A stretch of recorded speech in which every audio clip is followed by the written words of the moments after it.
Do you really need camouflage to hunt? You don't need camouflage in the typical sense that we think of, but you do need to do some planning in what you look like. And I'm going to prove it to you by getting in that tree stand. If you've been following my channel, you'd know that I actually shot a buck out of this exact tree stand only about 2 months ago.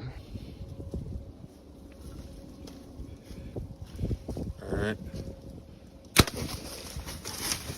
And I'm going to go get up there in the exact same outfit that I was wearing the day that I shot that buck and show you what it looks like.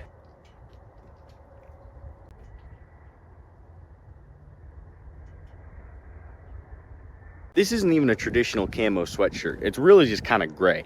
The pants, however, are camo. But what would you say was the most noticeable part of me being in that tree stand? Now, if you didn't have an obvious answer to that, then I'll just make it really clear for you. Well, hopefully you got the answer from that, but it was supposed to be my skin. Like, my skin sticks out against that tree. Also, another thing you'll notice is my movement. When I'm moving in that tree, it is extremely easy to spot me. Now, you're actually more likely to get spotted based on your movement and your contrast to your background. Now, camouflage can be important and contrast can be important, but the big thing is movement. And let me show you why.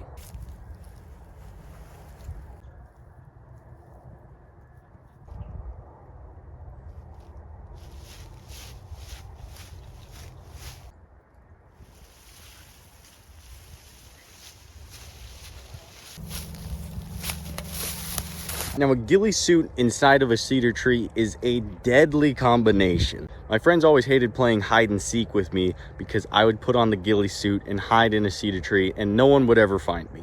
I've had deer browse within arm's reach of sitting inside of a cedar tree. Now, you probably don't believe that, but that's okay. The second I started moving, you could see my entire outline. But when I sit still, it's almost impossible to see me. Let me do the exact same thing, but with the clothes that I have on right now.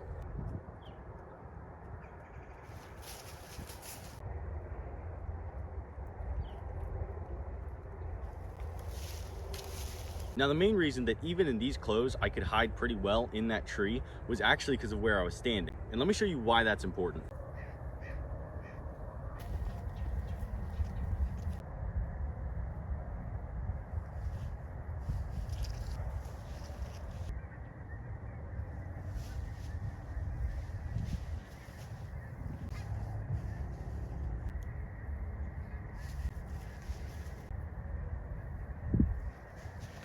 Now, the main thing I want you to notice is the difference between me sitting on the sunny side of that tree versus the shady side of that tree. Even just wearing what I consider to be normal clothes, which, to be fair, I wear pretty earthy colored clothes in the first place, I can hide pretty well just sitting on the shady side of that cedar tree. But even if I wear the ghillie suit and I sit on the sunny side of that tree, it's a lot easier to see me. If you ever heard the expression of being lit up like a Christmas tree, that's pretty much what that means. Probably. That's the context you heard it in. I hope that's the context you heard it in. And you know, because why the hell not?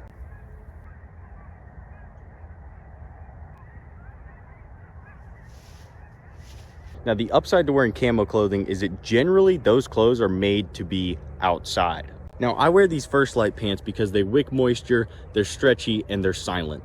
I would still hunt elk in them even if they weren't camouflage. Similar to this flannel. This flannel's very quiet, it's got a pretty earthy color to it, and it'll block the wind pretty well. Now, I wear the raccoon skin hat because it's really warm, not because it's camouflage. That thing's just cool. Now, the point that I'm making here is that camo clothes, while they might not be necessary, can be really nice because of the quality. And in all fairness, there are still guys that go out every year with nothing but a flannel, blue jeans, and a lever action, and they always kill animals. My great uncle's actually one of those guys. He used to go out wearing nothing but blue jeans and a red flannel, and he'd sit in a shelter belt and shoot a big buck every single year. So if you really like your clothing and it performs extremely well in outdoor conditions, but it's not camouflage, don't worry about it. As long as it's a somewhat earthy color and you're sitting still and you're not sitting in the sun just skylining yourself, you'll probably be fine. I'd rather have no clothes in a really good spot than full camouflage in a really bad spot. And if you still don't believe me or you want more proof of what I'm saying, go ahead and ask me to hunt public land completely naked. I'll start that show. I'm gonna hunt every single animal on earth completely naked. That's what I'm gonna do. Now, if you guys give me enough money and I get enough requests to hunt public land naked, then we might just have a new TV show on our hands. All these other outdoor shows are going to pale in comparison to my new show. And we're not going to stop till we've shot every single game animal. Ducks and geese might be a hard one. I don't know how we're going to do that. I think hypothermia would be a factor here. What would we even call it? Naked and hungry? I mean, you heard of naked and afraid. What about naked and hungry? What about armed and naked? If you have a good idea for what the show should be called, go ahead and leave that in your comment too. Give me a good title. They say if you want to get popular, you got to be unique. I think that would be pretty unique. Might have to find a way to get around the whole legal thing of like being naked in public areas. We might have to hunt private land. If that's what it takes, so be it. Okay guys, I'm done being a dumbass. I'll see you guys later.